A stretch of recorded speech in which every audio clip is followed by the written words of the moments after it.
right? First of all, if this happened to us, there would not be a season 2. I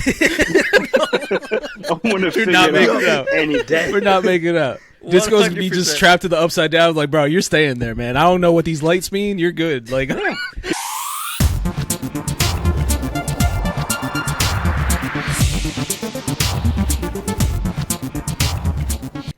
what's up, everybody, and welcome to another episode of Los Wise Guys podcast. I am one of your hosts, Eslam, aka Raw God of the Sun, accompanied by Dan, aka Emperor Disco. What's up, dude? What's up? What's up? Glad to be here. What's up? That's good. And our other co-host, Dan, aka Papa Sun Killer. Killer, sir. Killer. I keep I'm forgetting. gonna keep coming at Goddamn. you with that R. Jesus. I'm gonna keep coming at that R. Sorry. Killer. Hard R's out here. You got excited.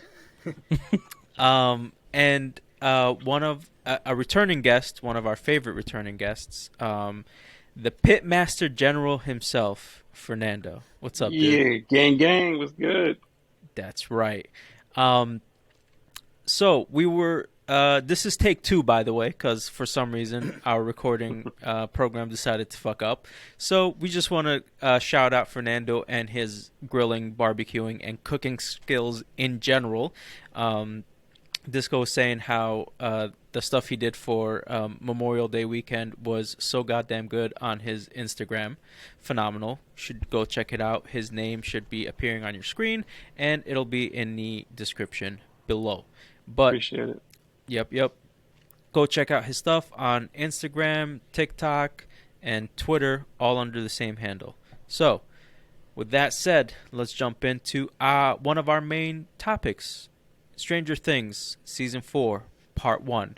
7 episodes got released, Part 2 releasing in July 1st, if I'm not mistaken. 2 episodes.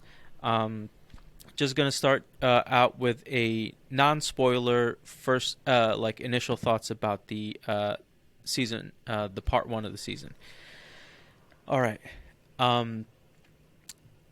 It was interesting because when I started watching it, I was just like, I don't really remember much about these characters. You know, I got Alzheimer's, but other than that, it was just like I felt like it was too long between the seasons, and it took me a while to get back into the rhythm of Stranger Things and to remember the characters and why I like them or dislike them, depending on who it is. Some characters won me over a little more this season, which I was surprised about. Very cool. But overall, it was a slow start. Pretty long season, Part 1. Like, the episodes were really long. I felt like there was a lot of fat in this season that could have been cut out. But a great twist at the end that was kind of worth it all, at least to me. But that's my opinion. Who wants to go next? Don't all jump at once. I can do it. I'll go Danny usually says I'll do it, so I wait. I don't know. I just. I can do it. No, you're about to blow up. I'll go. All right. I gotta be out. Pacemaker going on. Pacemaker. Coffee break. No, but I'll go. Okay, go for it. The time difference definitely threw me off as well. I was just like, damn, these kids is old as fuck right now. Like, yo, who are these people? So it was like I did take that little adjustment period, but it was quick for me. One thing that I really do like is how they tie in the Dungeon and Dragons lore, and I think that's one big thing for me because there's so much lore, and how they tie it into the show, and I really like the upside down world too. They showed that. I just like the concept of it and how it ties into the show as well, and it's all coming together to me, and it's pretty. Like Eslam said, it's definitely worthwhile in the end. I did enjoy the show, and even though some of the episodes were kind of long, I feel like they were just trying to give each character their own time, their own little screen time, and build it up. But overall, it wasn't a very good watch. I feel like this season gave me a lot of, or more questions that need to be answered than previously before. But yeah. Dan, you want to go next? Sure. I like the show. I have a good memory. I remembered everything, so I was all right. I'm just curious. Did you guys watch the recap before it? There was a recap. Yep. Yeah, I definitely Okay. had to watch that. All right. Okay. No, I had it's to not watch about. the recap. It's just that I don't know. They just changed so much. They're all grown as fuck now. They're grown. See, I've seen them in different things, like not all of them, but some of them. So I was like, all right, so what's his name? Mike was in the newest Ghostbusters. Yep. 11, she's done a couple movies here and there. So it's like I've recognized them. I was like, it's not that much of a surprise to me. What's his name's High Top? Lucas's High Top. I was just staring at that thing the whole time. I was like, man, that thing is high. Speaking of Lucas, I think he's been cast as a new Doctor Who. So. Oh, has he? Really? That's very Yeah. interesting. Sure about that? Lucas? Yeah. Let me look it up while you go, Dan. Yeah, go for that. Go for that. Another guy named Lucas? Yeah, I feel like it's just some other man. Completely. I'm pretty sure it's him. We're talking about the same kid, right? Abdul-Jabbar. Yes, the black kid. Okay. Anyway, I enjoyed the show very much. I did like the different aspects from like 4 different points of the world, basically, going all off at once. I did like the tie-in at the end, and there was a lot of nods to older shows, like such. It's not a spoiler if I name who the Victor Creel's character, or like who the actor was, right? Who is Victor Creel, the blind man who ripped his eyes out? Oh, okay. No, I don't. It's Robert Englund, the guy who played Freddy Krueger, and this show had a lot of tie-ins to Freddy Krueger. If you think about a lot of what was going on, Dream World and stuff like that, and it was like even when you see him like in his little cell and he's like dragging his nails across the thing, I was just like, oh, I'm just thinking of the knives on his hands, like Freddy Krueger knives. So it was like a lot of nods to that and a bunch of different things, but yeah, no, I enjoyed it. I enjoyed it very much. I can't wait to see the next 2 episodes of this season, Volume 2. All right, what about you, Fernando? Best for last. So yeah, the excuse me. So the gap in between season 3 to 4, I don't even know how long it's been, but after I picked up from it, I was like, yeah, who the hell are these kids? And they're all grown and shit. And I had to find out what the hell was going on again. But once I did, it was easy to pick it back up. This season is, I will admit, I actually really like the season a lot more than I've liked the past seasons. It's a very homage to the Nightmare on Elm Street and Hellraiser movies. The whole dream aspect and a lot of names that were like you find in the Nightmare on Elm Street films, like Nancy and Chrissy. Well, I'm not sure if it was the girl Chrissy who was in the movie who has certain issues in the movie. I'm sorry, in the series. She reminds me of Tina from the Nightmare on Elm Street 1 movie. And kind of like in the first Nightmare on Elm Street, where one of the guys that Tina was sleeping with, he had to watch her die by something that wasn't there. So that kind of reminded me of that episode of what happened to Chrissy. And then he was going to be blamed for it, and they were trying to find him. So it was a big kind of like a Nightmare on Elm Street type of remake. Mm-hmm. Yeah, they went hard on that. That and Carrie too. I wanted to say, especially with the whole stuff with 11, when her in California, she's getting bullied and she's this girl with powers. Made me think of Carrie a lot. Yeah. So it's like there was a lot of nods to old school stuff, which I appreciate. That's what the show's been doing from the very beginning. You know. Yeah, I really enjoyed this season more than I did the past ones, and because of the fact that these kids are so much older now, I think they're really pushing a more harder R-ish type of vibe. Yep, Papa Sunkiller. That's right. I don't know. It's why. not him. That's I not. have It's to not agree, him. though. It's I probably not. I thought I could have sworn I saw. Oh no, I'm sorry. It wasn't him. I'm racist. It was actually so the actor from this other show I watch, who's also black, is the one that got named the new Doctor Who. He's from the one on Netflix about sex education. It's a British show. Yeah, I haven't seen that really one. funny show. But yeah, that kid got makes sense since he's British. But yeah, sorry about that. I just feel like this kid's too young to be Doctor Who, but it sounded so weird when you said Lucas was Doctor Who. I was just Yeah, like, like- nah. Man, he was Man, terrible on Stranger Things. They made him Doctor Who. You thought he was terrible on Stranger Things? To be quite honest, maybe it's just really good acting, but Mm-hmm. I'm really not feeling his character very much. Okay. I felt like it was a cliche motives for his character. It was just cheesy. I enjoyed him. I enjoyed Anybody feel that Mike was the one that was held in a Russian prison? Because that dude did not eat since season 3, and got no sunlight. Oh, are we doing spoilers now? Like, well, no, I'm just saying, like, just the way he looks in, like, just the way he looks in the season. Like, this is not a spoiler. Just that the guy himself. Skinny kid. I don't know. He is a skinny kid who's also fucking transparent. All right, man, calm down. leave the boy alone. Leave the child alone. Get some sunlight, Mike. Leave God, you need vitamin powder D. alone. Don't start powder shaming people. Jeez. Okay. All right, let's he did start look our sickly though. I'll give you that. He feels bad that he made fun of Lucas. He's like, let me find the whitest kid here. I didn't make fun of him.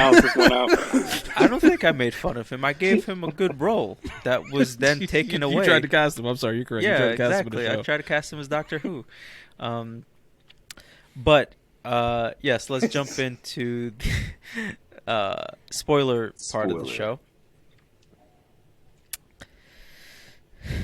Elle lost her powers. Mm-hmm. That's from last season. So she literally spends this whole season trying to get them back. We also spend this whole season of Hopper trying to escape Russian prison. And then you have the other characters having to find a way to fight Vecna, which is the new name of the new bad guy, who comes from, like Disco said before, from the Dungeons and Dragons game that they were playing, whose main guy was Vecna. So these kids who have no crew. Yes. The California crew who are dealing with, like, literally, like, the freaking government trying to murder them. Yeah. So you have all that happening and all these different storylines that slowly are starting to merge into one towards the end. There's a lot of detective work happening, but what I did enjoy is that this season they did not rely on Elle being the one that saves everybody. They had to figure out a way to save themselves. Not yet. Even though, I mean, or at least they had to find a way to survive until Elle gets her powers back. We got like 5 hours. It's still like... Yeah. At least survive without Elle coming to the rescue every time using her powers. So, you gotta admit, this season, which I found interesting. They went through a lot. Yeah. Her. Yeah, it was all over the place. I mean, there's so many more characters, and there must be at least 3 or 4 different settings. So it was pretty packed in there. Yeah, there was a lot going on. The ending where you find out how the gate was made, who number 1 is, and like why the whole program was happening to give these kids powers. We'll almost know why the program was happening, but it made it seem in the beginning that this program was created to fight what was coming out of the gate. Upside down. Yep. The upside down, or the gate that was open to the upside down. But in this season, they're like, no, this program happened because of this kid, number 1, who had the powers, and then they tried to recreate those powers in other kids, so the government can do remote assassinations, pretty much. At least that's the story on the surface, right?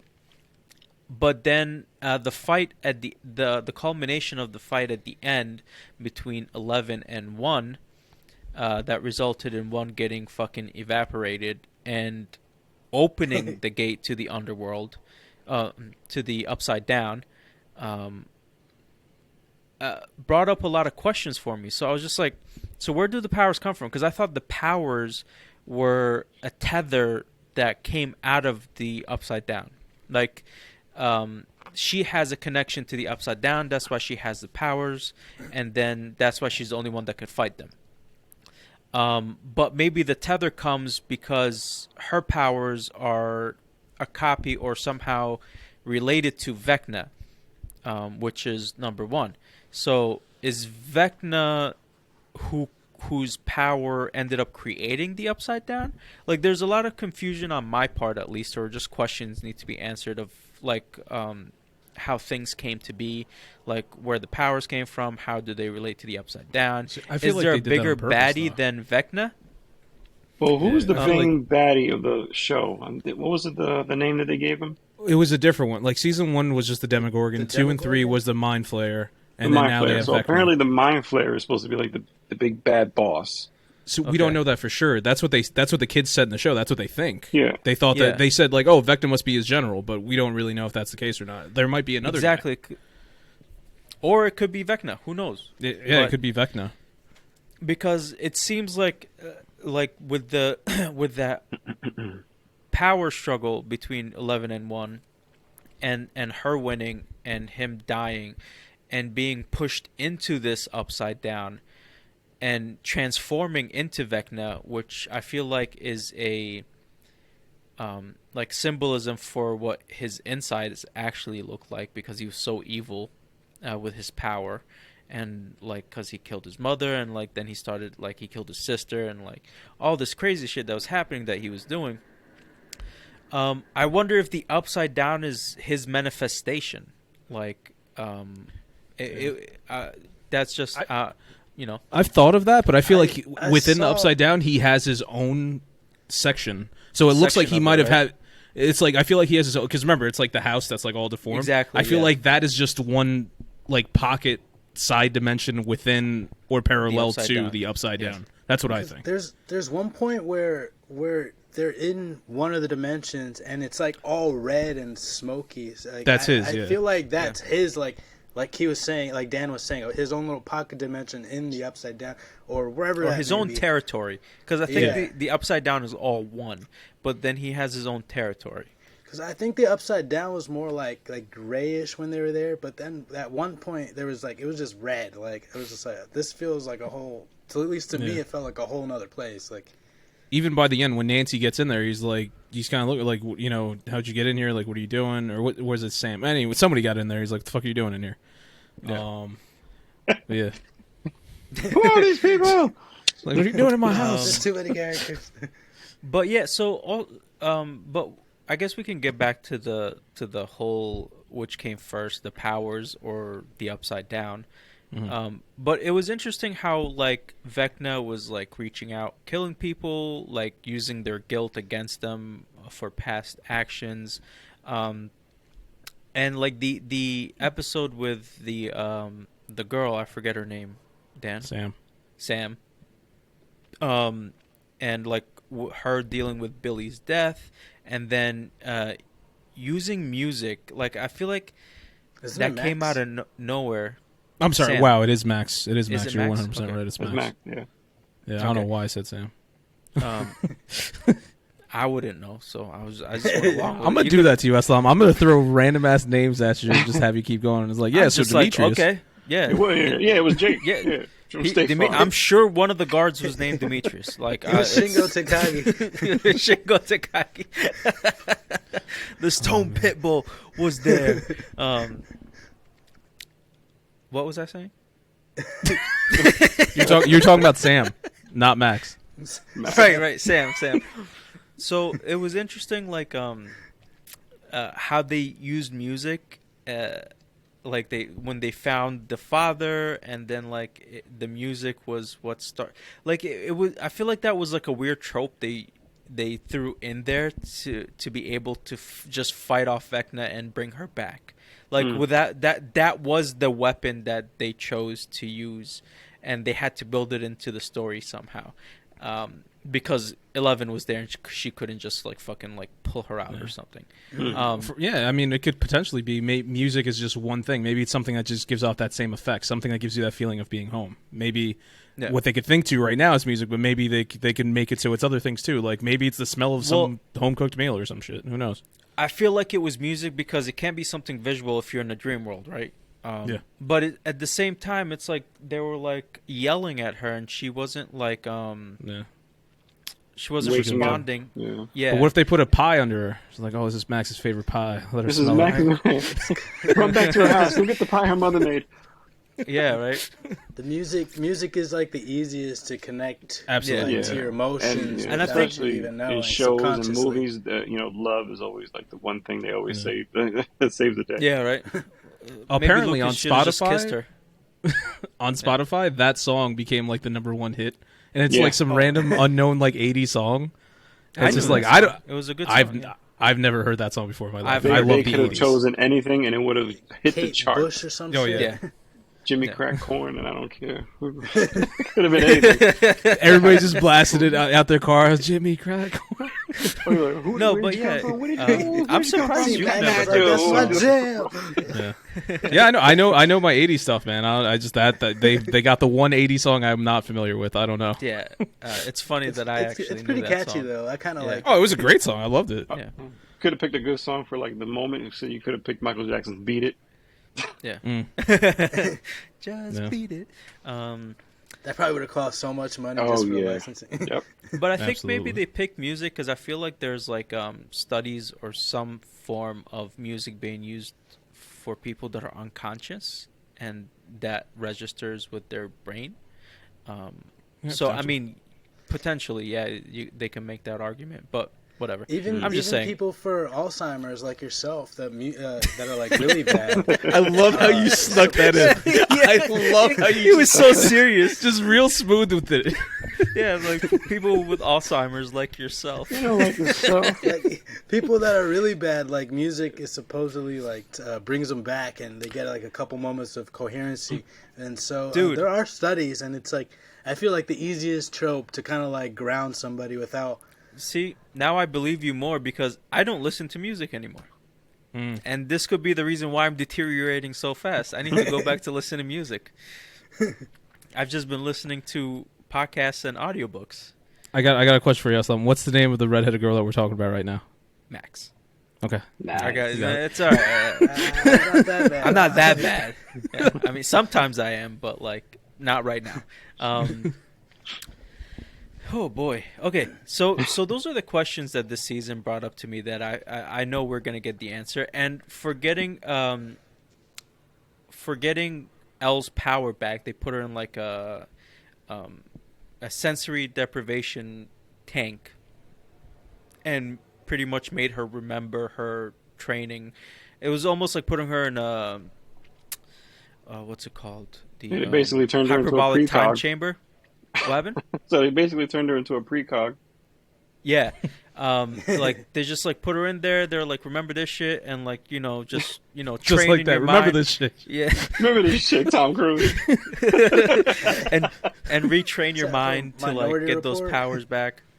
Mm-hmm. And then she thought she's the one that killed everybody because it was such a traumatic event that she blocked it out, and then it ended up being she had something to do with killing everybody, but she didn't do it directly. And it was a nice twist. she had and then it was number one, and she ended up killing number one and creating Vecna. So and opening the gate to the Upside Down, which brought up all the shit. But why is this town so special? And I'm sure it's just on a point in the planet where the veils between both worlds are very thin, and that's why they can break through. Because that's always the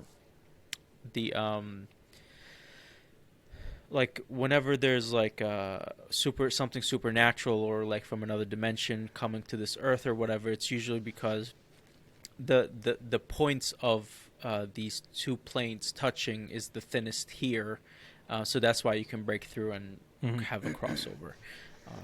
That's what they found out Vecna's motives were. He's trying to create gates, and I was laughing when they came up with the Watergate. I was like, okay, he was using the power of killing them to rip a hole and create a new gate, at least a small one for him. I'm wondering if he's trying to like merge worlds, or is he just trying to get back, or like what his real motives are. Yeah. But two things I wanted to say is I love the way Vecna kills his prey. Yeah, that was very so brutal. It's so brutal. You just see them yeah. kind of trance out, and the next thing you know, they're floating, and then all their bones break. It's horrifying. I would never want to die that way. And it's just one of those disgusting things I like want to look away, but I can't. It's just like so crazy. Especially when Eddie was there and you saw it for the first time. It was just his face was great. It was I loved the way his reaction. I just want to point out, I love that actor. The character great. of Eddie is so good. Yeah, he's so good. He plays that role so good. Everybody just thinks he's like a Satan worshiper or bad character, whatever, bad apple, and he's really just a good guy. Didn't they say that he was like older than anybody else in the class? Yeah, he stayed back like 3 times or something. Yeah, it's like 27 out here just playing Dungeons and Dragons with teenagers. Yeah, and then but that scene that they were talking about was good. Yeah, it was well done. And that's the one I was talking about, where it reminded me of the Nightmare on Elm Street 1 movie where Tina, she gets pretty much levitated up into the air, and I'm thinking to myself, I know they're not about to have this girl bloodied and going across the ceiling and everything, and while Eddie's just looking at it, and she falls, and he's wanted for murder, and I'm like, this is exactly how it went. There's a lot of times. And then when he ran out, Max was like, "Oh, I saw his face. It was like he was terrified, and you could tell." Like I just love that whole scene, and especially when he was in the lake, which leads to the second thing I want to talk about is when they're at the lake and they actually went over. I thought it was so funny when he was the last on the boat. He was just like, "Fuck! Like I gotta go. I'm not trying to be here." But then he's like, "I'm not gonna be the bitch when two girls just went in." Yeah. He explained that too. He was like, "Oh well, after they did it, I don't want to feel a certain way." Yeah. So, but then I like when they actually crossed over to the Upside Down world. I was like, "Oh, this is juicy now."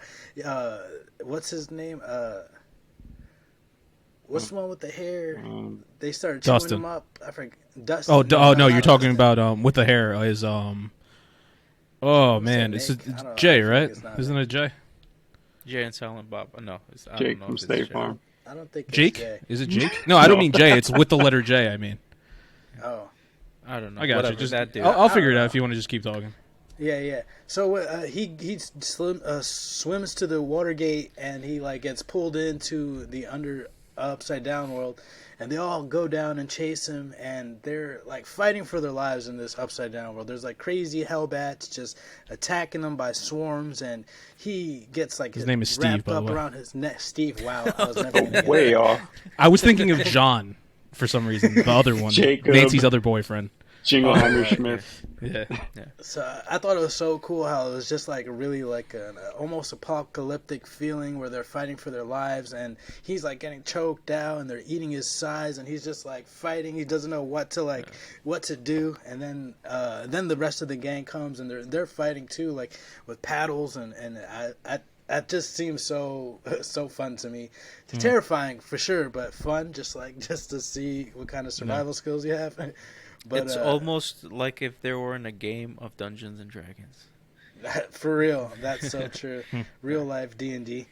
But that was one of my favorite parts. Once they got sucked over there, and then they like had to survive, and they kind of found out that that's like a stasis from like 3 years ago or whatever it was. It wasn't like the upside down was not current. Back in time. It's some fun lore there. Curious if they're going to use that for anything.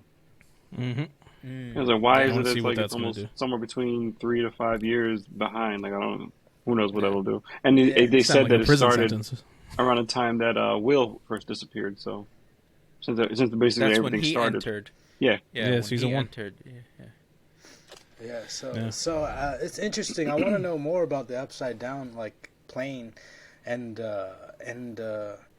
Vecna. I feel like he has his own plane too. I want to know like what's up with that, and but yeah, I just really liked that. I thought it was interesting, that upside down world, and also how they like found their way back. I thought that was pretty cool too, where they climbed that rope and then it was visually it was really nice.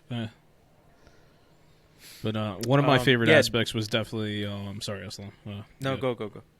Was the whole, it's demon worshipping, playing D&D. It's like you're devil worship, because that was a big thing back during that time. And I was just like, I love that they incorporated that into the story. And then you even have like there's literally like a freaking witch hunt going on trying to find Eddie, and it's led by the one the typical high school jock from every movie.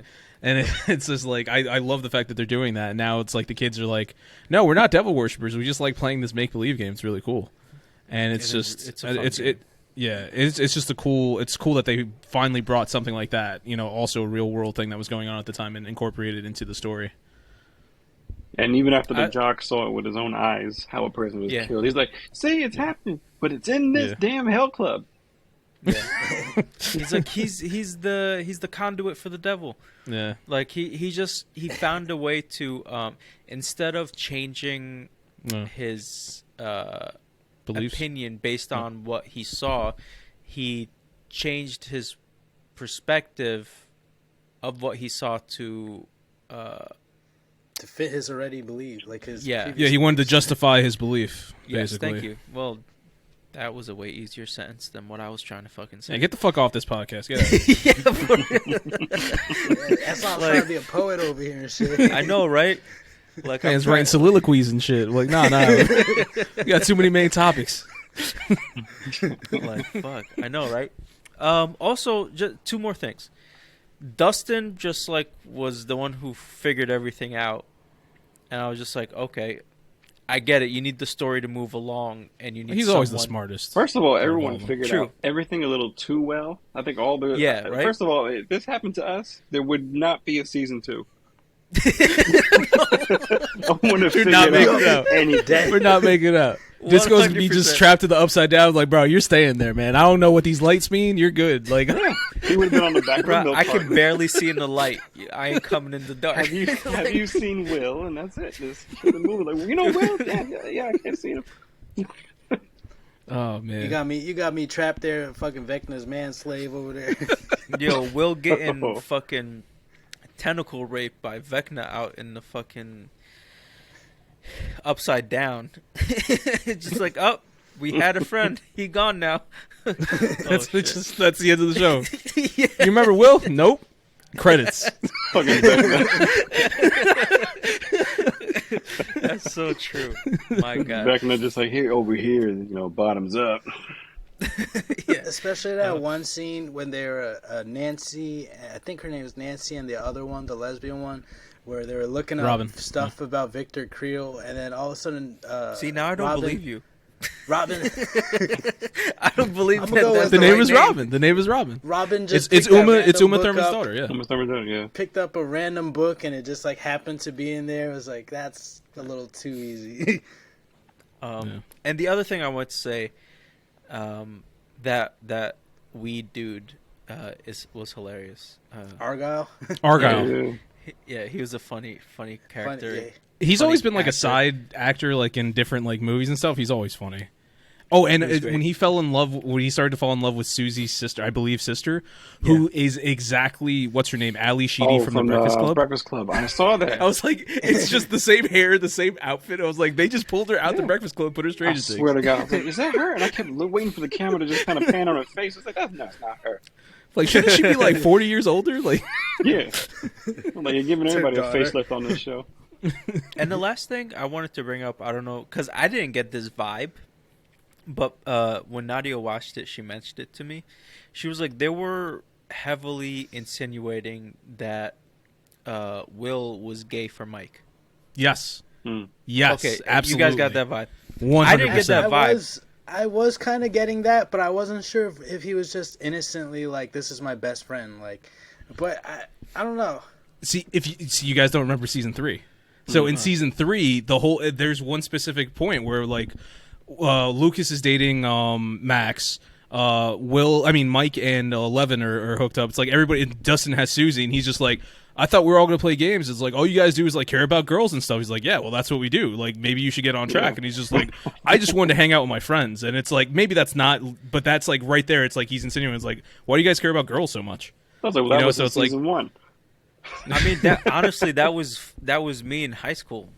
I was like, yo, Jiraiya just died. Chris, stop being why are you out here with girls? We need to mourn Jiraiya. I'm always gonna bring up the point. Call him gay because he had a girlfriend. Yeah. No sense. Yeah. I'm always gonna bring up the thing when we were playing SmackDown versus Raw on our PSPs, and we all changed the load screen so that we had the WWE Divas pop up on our load screens, except for Eslam. And then one day it's just like I think I had like we were playing and I had like Stacy Keibler, Danny had like Tori Wilson, and somebody else had like Trish Stratus. And then Eslam was like, "Oh, you guys are girls. I got Kane. Look, I got Kane." And he's all showing it off. I'm like, all right, man. Homos out here. No, someone should have prepped Will ahead of time. Yeah. We said, "Listen, Will, you spent a little time in the Upside Down. We discovered some things while you were gone." Yeah, I'm telling you, he got some tentacles up his booty hole. You don't know what I meant. One thing I do want to give a shout out to my little sister. I was talking to her today about the show. She's obsessed with Stranger Things. She's watched it from beginning to end. I don't know how many times. And she caught something. I was just like, all right, I'll mention it for her. So she was rewatching it, and she saw on I don't know what it is. One of the episodes. I don't know if it's season 1, season 2, where they're celebrating Will's birthday, and the day that they go to the roller rink and everything's happening to 11 in this season is the same date as Will's birthday. According to my little sister. Wasn't Elle like, "Hey, it's your birthday, let's go"? She said that?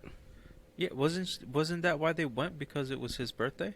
No, they went because they want to hang out with Mike. They're like, "Hey, we go to the roller rink." I thought I thought it had something to do with his birthday too. Sure. I don't think they were. It could have been. I don't think so. I thought it was somebody's. I don't remember being anyone's. I could have sworn somebody mentioned birthday. Whatever.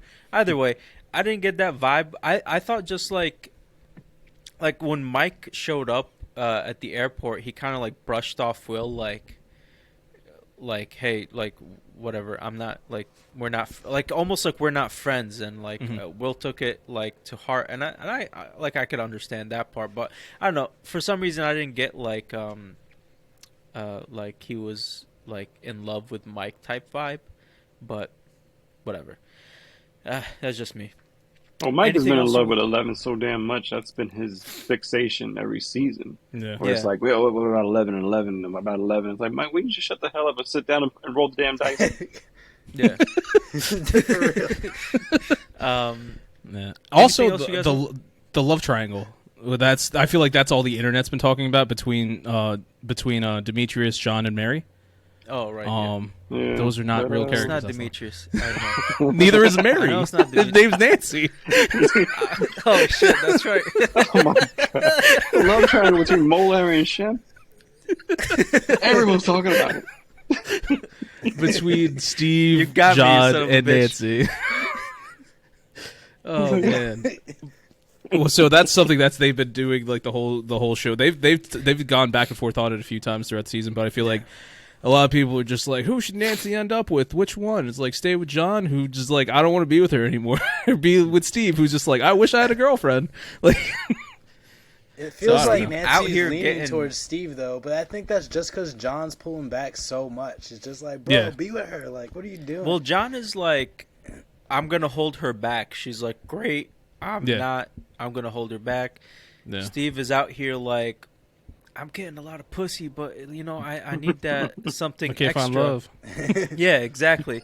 John's just all like, man, I just look like one of those guys from the Boondock Saints. I don't know what to do with my life. And Mary just needs to like just fucking get someone else. Neither of them. She needs to get my theory. I would not at all be surprised if it ends up being Robin. Oh, that would be interesting. They're really good friends now. They're always hanging out and all that stuff. I could see that happening. But you think Mary gonna be bi? Yeah, her name's Nancy, but maybe. I know her name's Nancy, but I'm gonna call her Mary from now on. Her name will forever be Mary to me. Oh man! Until I forget by the next episode. Well, it was like that time that you wished me a happy birthday randomly, and I was just on my birthday, obviously, and I was like, "Nah, dude, my birthday was 6 months ago." You felt so bad. So I was just like, I was so confident it was your fucking birthday. One day he's gonna say, "Happy birthday, Will." So sorry. I remember he got me with that, and I was just like, God, I was like, how did I forget? I was like, thanks, man. It's belated, but I appreciate it still anyway, I guess. Yeah. Also the next day. That counts. Oh, yeah. Sorry about that. Sorry Whatever, about that, old chap. All right. Anything else we want to discuss about Stranger Things season 4 part 1? One more thing last thing I wanted to mention about it was about Hopper. Yeah. He like broke both his ankles got broken ribs, and he's still fighting. Walking around just fine. Doing all this crazy shit. I think it was the cold, bro. Dude smacked his ankles in. He's just like, I'm good. I'm just perfectly fine. I'll just fine. keep going. Yeah, just keep going. Honestly, I think it was the cold. His foot hasn't thawed out yet, so it's still frozen in place. What about those ribs? Yeah, everything's frozen. Everything's frozen. It can't be broken now. I see. Once he escapes, it's all going to set in. Once he goes back to America, he's going to just break down. Yeah, he's just going to melt. He's just going to I need an ICU. He's going to end up like one of... He's gonna end up bleeding. Like one of those corpses by Vecna, but it's just that's just gonna. He's like I was. He's gonna melt away into his own skin and be like Terminator with a thumbs up. Just oh shit! I should have stayed in Russia. Oh man! Another thing was Murray in the plane. Oh right! Oh like, God, Murray with the karate. Everything was working. I was like, "Go Murray!" This is how actually bad. Winning. This is how bad my Alzheimer's is, because I was like in the beginning of this, in the non-spoilers, I was like there were characters that I enjoyed, and it was Murray, and I completely forgot I even said that. But yes, I really enjoyed. Yeah, he's the characters. Murray, I enjoyed his karate very much. Get him, Murray. Kung Fu Master Murray. Yeah. All right, let's move on to our second main topic of this episode. Obi-Wan Kenobi. I feel like Disney Plus has finally gotten a good Star Wars show. And apparently it is their most watched show now. I think it was that. Yeah. Yes, their most watched premiere of any show I think they've had on Disney Plus. Not surprising. Well, Star Wars premiere, whatever. Either way, let's start again with initial thoughts, no spoilers. I thought it was really good. The first 3 episodes we have all watched. It was awesome. I gotta give a shout out to forgot his name. Ewan McGregor. Here we go. Not Ewan McGregor. Lucas. Lucas from Sex Education. He's gonna be starring as the new Dr. What? Dr. What? That's apparently a good one. He's playing the young Mace Windu. Holy shit, that's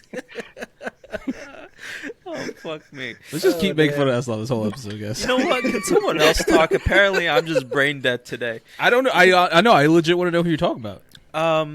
Darth Vader. What's the character? Oh, what's the actor's name? Hayden Christensen. Hayden? Yes, thank you. I got a shout out to Hayden Christensen, and we'll get to later why I respect his decision and his lack of ego in these episodes as an actor. But overall, the story's been great. I'm loving Princess Leia. She's like so far my favorite character in the show. I'm really enjoying it. The writing is completely different from The Mandalorian and Boba Fett, so it's great. Yeah, I think it has a bit of a Mandalorian vibe to it with the whole, almost like she's kind of like Grogu and he has a mission to do something with her. Kind of brought that little relationship aspect to it to kind of get viewers. But he's just there's more direction though. John Favreau, yeah, he's not whatever. John Favreau running errands. The same thing.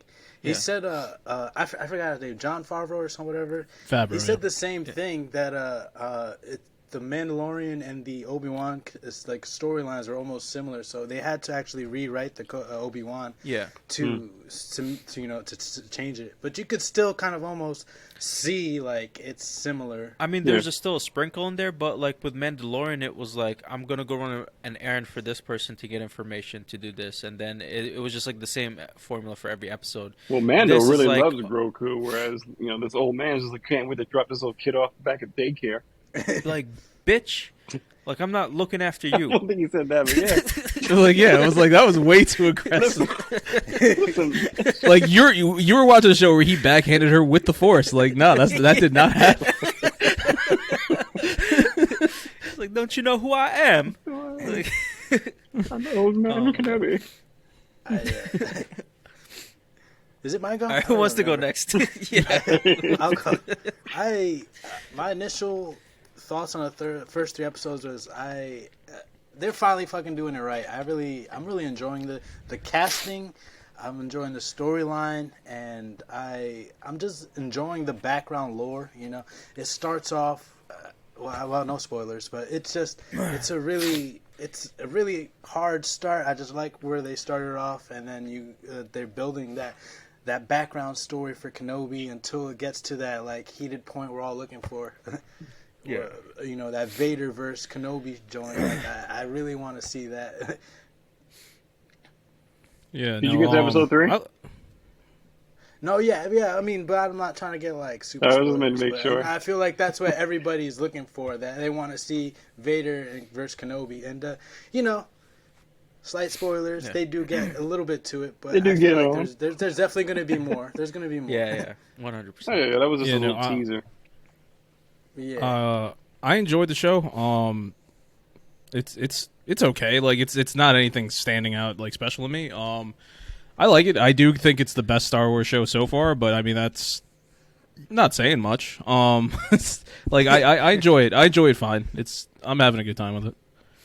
The thing I like most is definitely the basically the just Obi-Wan who was like the top guy. Like he's the guy who freaking stopped Anakin, you know. Granted, he had the high ground, but he's just a badass. And now to see him so broken down, and he's just like this man who lives in a desert, just trying to get this little piece of meat every day. Like I like seeing that. Yo, he's a whole new person. He's Ben Kenobi.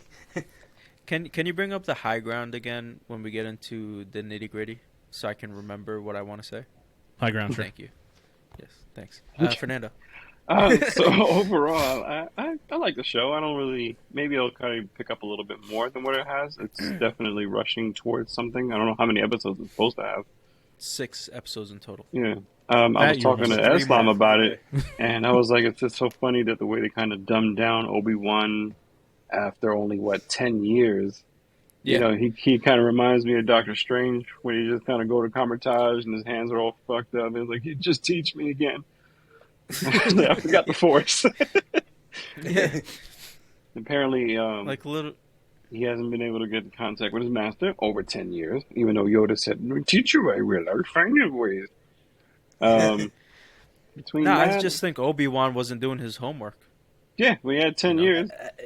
Failed. He definitely, I think he just gave up on it, though. He didn't want that life anymore. And but like the whole world changed, though. Like, I get it, you know?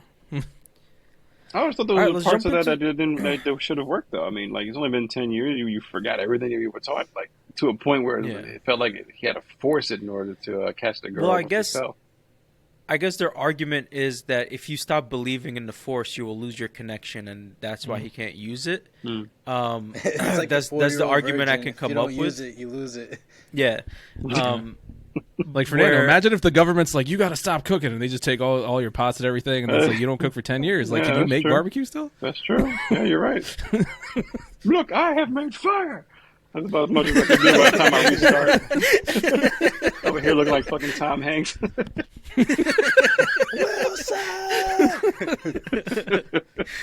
Oh man, they should have put that part into the other show. It could have been like Obi-Wan is Tom Hanks. He just has a rock with a little face on it. He calls it Wilson. Oh man, let's get into the Force to kind of spoilers. Yeah. All right, so the show starts. Obi-Wan is doing his thing. He goes and checks on Luke at the farm, and we see what Leia's doing, and we see how active she is and a handful she is. And then we get to see the Inquisitors doing their thing. They're looking for Jedi, killing, hunting, and then Leia gets kidnapped. So I'm just giving a quick synopsis of the 3 episodes. Leia gets kidnapped. And you find out it was one of the Inquisitors who did the kidnapping because she wants to draw out Kenobi. Senator Organa contacts Kenobi. He's like, you're not supposed to contact me. Yeah. And like, hey, Leia's been kidnapped. He's like, that's on you, dude. I said I was going to watch the boy. And he's like, I don't know who else to contact. Like, you need to go find this chick. So he goes, he finds her, and now they're on their journey back to the what was it? No, Alderaan. not Tatooine. Alderaan. Thank you. On journey back to Alderaan, and I feel like this is going to be the whole next 3 episodes. Just like the season is going to end with her just getting back to Alderaan, Kenobi getting back to his cave, and then everything going back to normal until the events of A New Hope. So, with that in mind, we get the first sighting of Darth Vader in Episode 3. Well, actually, in Episode 2, it gets revealed at the end that he's still alive, and Obi-Wan's like, holy shit, he's not dead, he's alive, right? And we get to see a flash of him. He looks terrible, by the way. Yeah. I mean, he's supposed to, but he looked like Humpty Dumpty got fucked up, and he's just trying to put him back together. Like his veins all over his face and red eyes. Yeah. Is this where you want me to mention High Ground or not yet? No, not yet. Okay. When they start fighting, I mentioned the High Ground. So the shit, I lost my train of thought. Where was I? Darth Vader was introduced at the end of Episode 2. Yes, Obi-Wan thank finds you. They introduced Darth Vader, and then you get to see a glimpse of him. The new episode starts with Episode 3. They're escaping. They're on this mining planet, and he starts to hallucinate and see Anakin. Right, he sees him in that one area, and at the end of the episode, towards the end, Darth Vader shows up, and I wasn't expecting him to show up, but he showed up. And then he speaks, and we hear that glorious voice of James Earl Jones. And I was just like, bravo, Hayden Christensen, for not having the ego of being like, nah, fuck that, I am Darth Vader, you're going to use my voice. That was not his choice. He could have.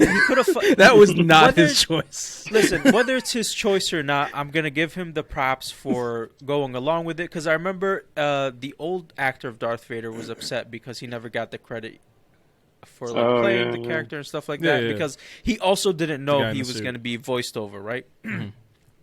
But they brought him back. James Earl Jones is voicing Darth Vader again, and I'm sure we're gonna hear Hayden Christensen's voice when he takes off the helmet. It's not like he's gonna take off the helmet and we're just gonna hear James Earl Jones speaking out of Anakin. That's what hilarious. I want. That's what I want. I would live laughter.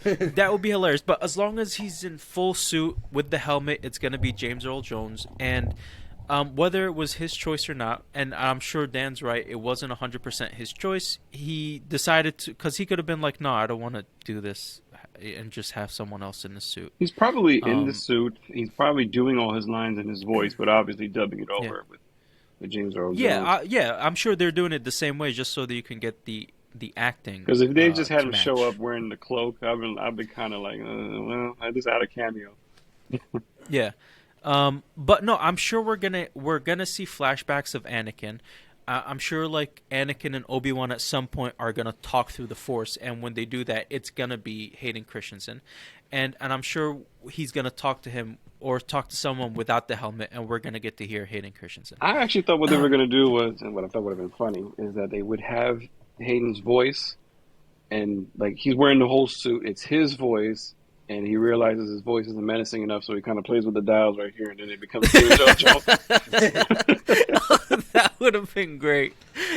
If only Star Wars was like part comedy, that would have been perfect. There's too much Spaceballs involved, but yeah. That's like some. I was gonna say that sounds like Spaceballs more than Star Wars. Hello, my master. Wait, hold on. Hello, my master. One thing I want to point out is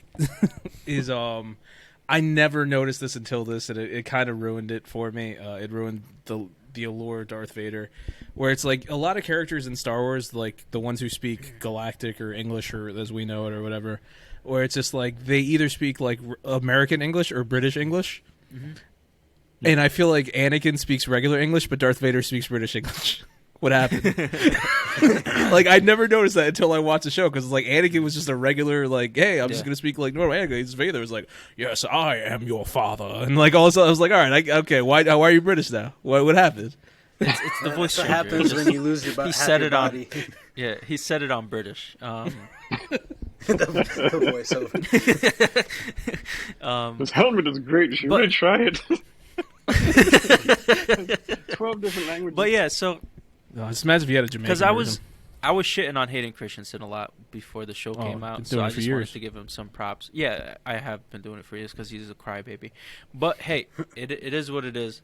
I'll give him his props whether it was his choice or not. But whatever. Now, the high ground.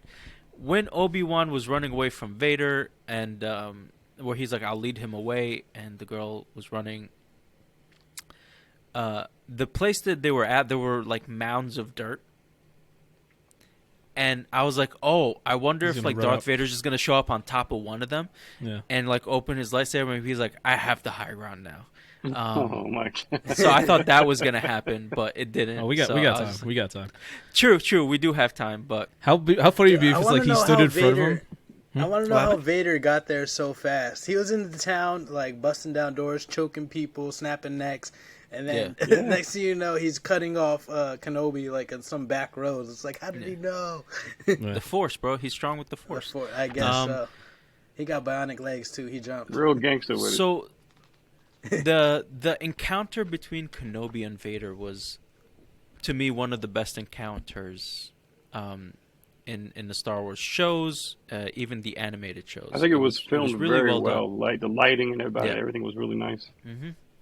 Also, when he lit that, when he like he first lit his lightsaber, I thought it was so cool. Where it's like dark outside, but you saw like the red like just zoom out, and it's just like. And then Kenobi's like, should I fight? And he's just like, hell no. The fact that he just runs off, I love that. He's like, no, I'm good, man. Yeah. I work in a meat factory now. I'm not trying to do this in the desert. He like barely had enough force power to save Leia when she fell off that building. And he's like, I am not ready. He did a real Princess Bride move. He was like, nope. Yep. Exactly. The part where Vader like he had him with the Force, and then he like he spills that canister, lights it on fire, and then he was like, you will suffer now, and then he like drags him slowly through the fire. And when you're doing that, the camera goes at an angle where you see the reflection of the fire in his eyes. Mm-hmm. And I was like, that was like really, really well done. Like Fernando said, lighting wise, camera angles, like that whole encounter was just like shot really well. Also, the whole him turning on his lightsaber that way is like another callback to Rogue One. Mm-hmm. You have Mandalorian Season 2 when Luke did it that way. It's just like, no matter how many times it's done, it's still fucking cool and badass. So it's just like, hey, why not? You know? But so far, the show's been, in my opinion, it's been really well done. I do like the writing. I love Leia. She's so, like, kudos to that 10-year-old actress or 8, whatever, how old amazing she is. Casting. She is so young. She's so such a firecracker. It's so amazing. And Luke out here looking like a dumbass, like, whoo. I love that they did that in the trailer, too. Because, like, everybody thought, like, if anything, maybe he'll have an encounter with Luke. And then who would have thought Leia's, like, the second most important character in the show so far? Like that was a huge surprise. I like how But I just, like, I like how, like, you see the difference between Luke and Leia, where she's super we all know smart Luke is and dumb. he's retarded. We all know Women mature faster. That is very true. Owen's out there just farming. It's like, Luke, we need to get this moisture. Leia's so sharp and intuitive. She's going to be smart as fuck. Arthur has a bad motivator. And I love the fact that Obi-Wan keeps on alluding to like how much he misses Padme. Like, I love that. Like, every time it's something, he's like, he'll look at Leia, and it's all this stuff. He's like, yeah, I know your mother, and all this stuff. And then when she was, like, heartbroken, she's like, wait, are you my father? I was like, that was good. That was good. But, one thing I do want to mention is we were talking about the fire and all that stuff. And it, once again, took me out of it, where it's like he's dragging him through the fire. Then you have the lady who's helping. She shoots. And then there's, like, more fire, and then that really slow robot comes by and, like, it grabs Obi-Wan, and Vader's just standing there like, bro, you just used the Force to drag through. Like, why aren't you just doing it again? Like, why don't you just That's what I was thinking. Yeah. Like, he's only but so far. He's just looking at him like, he's like, oh, no. I didn't put the fire here this time. I can't do it. He shows how evil Vader is. He just wants him to suffer. He's not trying to kill him. He wants exactly. He let him go. He could have made himself a war. It's about the hunt. He wants him. Yeah. It's about the fear of like, I'm out here and I'm coming for you, and I'm feel gonna like, get you. He lost him. I also feel like this is a like warning that's stupid. He to lost Kenobi. him. I also feel like it's a warning to Kenobi to like get your shit together. Like, you're fucking rusty as fuck. He could have easily just snapped his neck like that little scuffle, but like I think he wants Kenobi to practice a little more with his force power so that when they do fight again, it can be more of a fight as opposed to him just sunning it. I thought it was gonna be a Wrath of Khan type of thing, where William Shatner and the actor of Wrath of Khan were never actually on like meet in person. Ricardo Montalban was the actor. Where they never actually like met in person in the whole movie.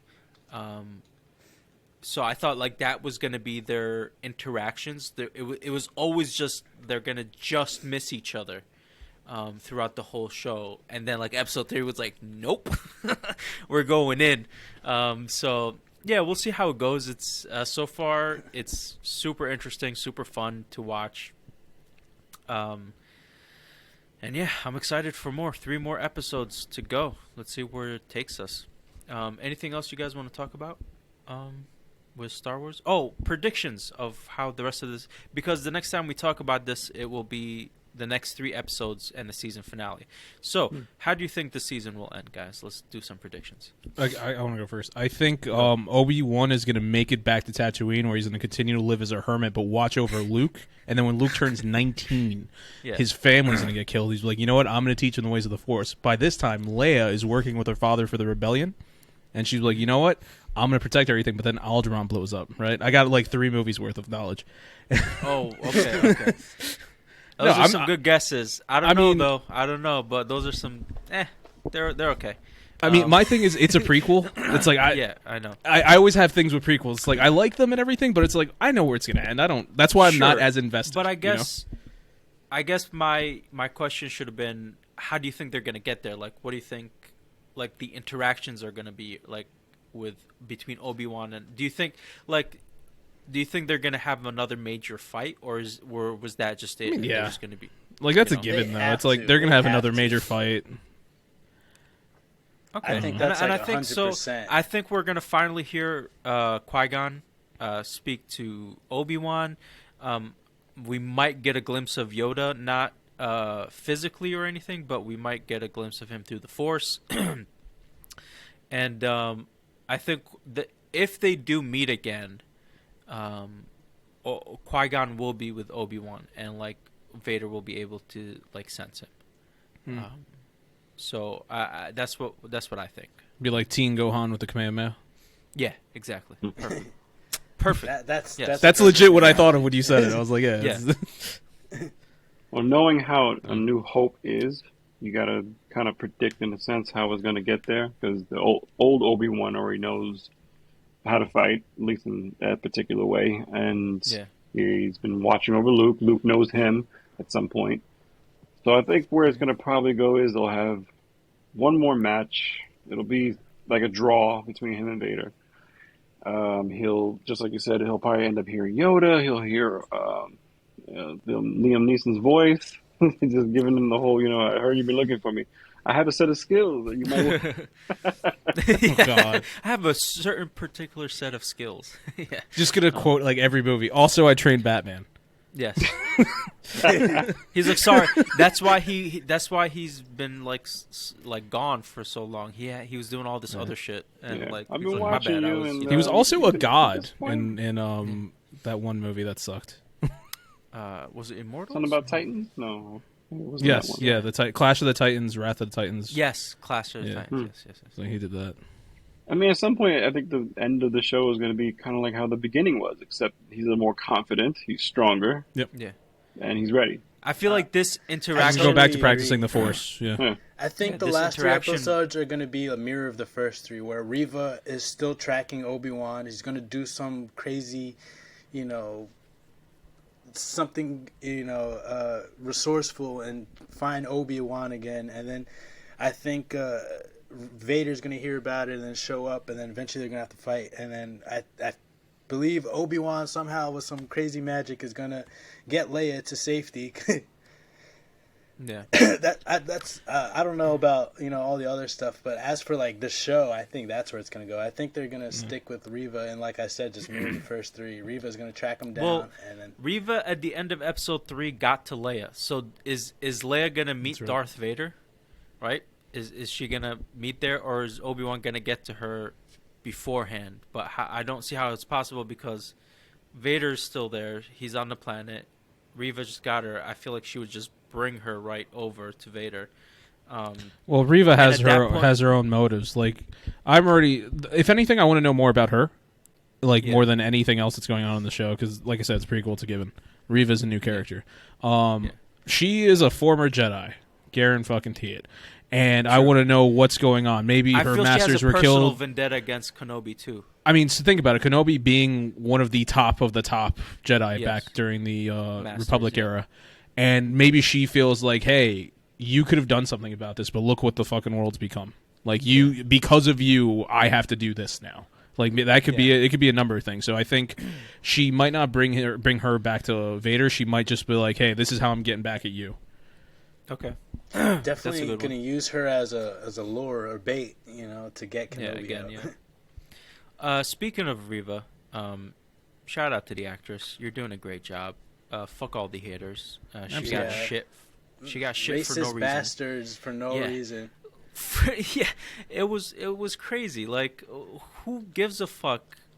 Like, totally unnecessary. Also, this is Star Wars. Like, it doesn't it's not like she was like this is all made up shit. Like, it doesn't like this is not a historical figure that was white and they cast a black actor. No, this is like any actor can be like whatever. Like, so I don't get the hate. I it's feel so like stupid. they were mad that she killed the Grand Inquisitor because it kind of messes with his timeline in the series. But I feel like they just blew it out of proportion and made it racist for no reason. Like, just because they don't like a character doesn't mean there was more than one Grand Inquisitor. But he was like I guess he was like the big one at one point. No, whatever. But I mean, that's the internet too. It's bullshit. Mad about that. Yeah. So I think she's doing a great job. I'm very curious to see where they bring her story, and she's a fantastic fantastic actress so far. To me, she is the most interesting character in the show. Yeah. I agree. It's like between her and Leia. Yeah. I mean, don't get me wrong. Ewan McGregor is amazing, but he's but we know he's amazing. Like, she's portraying a brand new character in this world. Yeah. Like, young Leia is awesome. It's like we get to. It's like they showed this little girl the movies, the original Star Wars, and she's like, all right, I can like channel young Leia. Just showed her the first movie. She's like, no, say no more. I got this. Yeah, it's like it's so perfect. Like, she's so good. She really is killing it, though. Props to her. Amazing young actress. Like, she's just so adorable. Like, she's just such a troublemaker. Just always running off with her little just like. There's one scene where she was running, and it reminded me of the Leprechaun in the Hood. It's just like... Oh God, dude, that was on TV like yesterday. I was watching a few minutes and it was like, I can't do this again. like, I can't do this again. I need to be prepared for this. Warwick Davis has plenty of time. All right, anything else you guys want to discuss about Obi-Wan Kenobi before we move on? Let's hope it does well. Absolutely. I think it's going to do well for the rest of the season, but only time will tell. Mm-hmm. All right, next up, PlayStation State of Play. That's right, kids. PlayStation State. We got some game announcements. Dan has lost one of his games to 2023. Sorry, Disco. And it is what it is. Game? Final Fantasy. I think this is what I'll You have Final Fantasy? Yeah, Disco has Final Fantasy. Interesting. I'll leave it to you guys. I didn't watch anything. You can head out, Fernando? Oh, right. Yeah, I didn't watch any of it. Sorry. That's all right. It's all good. All right, no worries. Right. Thank you for joining us. I appreciate it. It was fucking hilarious having you on, like always. Yeah, always a pleasure, man. I love being on here. Hopefully we can have you on for the finale. Cool. We'll schedule things. See you then. Contact me. Use the port. Absolutely. Yep. Use the port. My people will contact your people. And make sure they call collect. The Secretary Jedi's just. What happened? Make sure they call collect. Okay. Most of our listeners will not understand that joke. That old ass reference. That is, I didn't even think about that. That's so true. 1-800. Why don't he just download like an app or something? Just text about it if he didn't pay his bill. He just use the internet. It doesn't make any sense. Long distance. He said he has Instagram. Does the man not use WhatsApp? Yeah, just start DMing him. Oh God. All right, fellas. All right, man. Have a good one. Appreciate it. All right, take it easy, man. Take it easy. The Pitmaster General himself. That's what it is. All right, fellas. Let's jump back into it. PS State of Play. Yeah, the beginning of Yes, the summer game beginning. mess. This was That's day true. one. This was day one. And just real quick, like you said, Eslam, it definitely had major ramifications for the LWG FEGL. Yes. It definitely did. A lot of games that Eslam has, apparently a game that Danny has that's not coming out. A couple games that some people might want to pick up or drop. Oh, there's some stuff out there. Go check it out. But if you guys want to know what's going on in League, you could always go to fantasycritic.games, look for the Los Wise Guys thing. We're a public thing. And I even decided to tweet our ranking. I put in a new thing in the message board thing for the thing so we could all check it out. Still in second place, baby. You're still in second place. Yep. Yeah. I put a lot of work into that. I know no one reads it, so I'm just going to promote it. You No, do? I read it all the time. Yeah. And it's just like I check it every time I sign in to make sure see if it was updated or not. Yeah. Because you always write something funny in there. I try to I do stuff. Appreciate you. I see Appreciate you. Thank you. And I was like, I even do go to the point where I'm doing calculations of how much we've like increased points or decreased points and everything. Like I'm going all out for that. But that's enough about our league. Let's get into the state of play. So That's right. it was PlayStation State of Play, first ever. The first thing of Summer Games Mess. Their main focus was third-party games and PlayStation VR 2. Henry has Final Fantasy. Oh, sorry. I thought it was you. You have another one, though, right? Does he have Final Fantasy 16, or are you talking about the other Final Fantasy? Actually, he has Ever Crisis. Yeah, that's a completely different thing. No, you have 16, the one that got delayed to 2023. I don't think anyone has it, Eslam. I could have sworn I saw it. Yeah, Eslam, you know who had it? You had it last season. No, I'm pretty sure. Like, I know for a fact you had it last season, because I remember when you picked it up, I was like, that's stupid. I'm looking at this now. I don't see it. You guys look at it. I'm going to start going into it. No one has go it. for it. Fuck it. Go for it. It started off with Resident Evil 4 Remake. That's a game that Henry has that's coming out next year. Yep. So that's going to be released March 23rd, 2023. Along with the Resident Evil 4 Remake, they went on to show that they're going to do Resident Evil 7, a.k.a. Resident Evil Village, in VR. Resident Evil 6 in VR was a very huge success, so no surprise they're doing that. Capcom is definitely trying to get into the PlayStation VR game, so I'm sure it's going to be a big hit. I'm sure it's going to be successful. The fact that they're doing Resident Evil 4 as a remake is sort of interesting because that already is, by many, considered to be one of the most favorite of the Resident Evils. But they've been remaking all the other Resident Evil games, so I mean, you kind of saw it coming, but at the same time, it was a little bit surprising that they're going to do it. So but hopefully, it's good. Totally revamping the story, or are they just up into the graphics? Like, it's like a whole new game, or?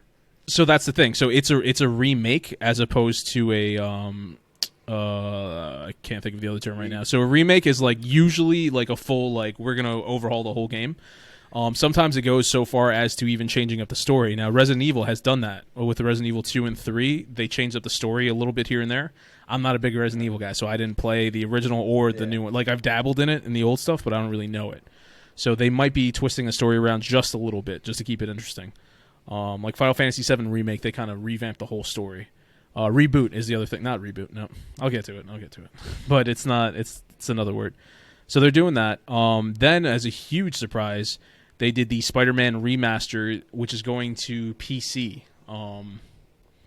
A lot of PlayStation games have been going to PC, but this was one of the ones that it did so well on PlayStation, it seemed like they were going to try to keep it on PlayStation. Like, hey, if you want to play Spider-Man, you got to play it here.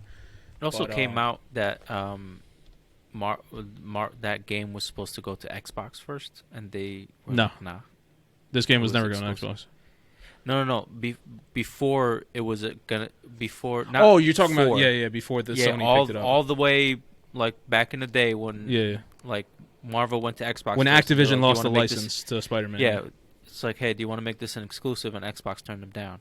Yeah, Xbox wanted to focus on... No, not at all. Xbox said we want to focus on Game Pass and try to develop our own studios. We need to do that, which is very smart. Very smart on their end. Yeah, they didn't get Spider-Man, but let's be real. I don't think Xbox could have made a good Spider-Man like PlayStation did.